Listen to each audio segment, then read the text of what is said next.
repaved the courts and got new basketball units to make this court the best possible for all the Weslaco citizens. Back in July 2023, we started working on this project to secure a grant from Knapp Community Care Foundation to pay for the repaving of the basketball courts.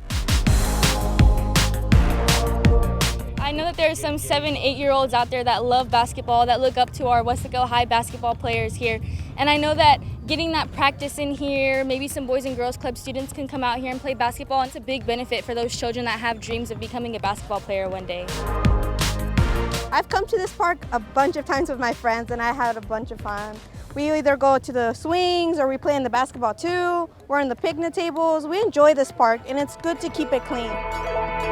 FCCLA, it's such a cool organization because you really get to get yourself out there. You know that once you get older and once you go to college, you see the trash, you'll be happy to pick it up, and you feel happy in your heart that you're going out there to the park on Saturday mornings and you're there painting tables, you're there picking up trash, and you're there making a difference for the community.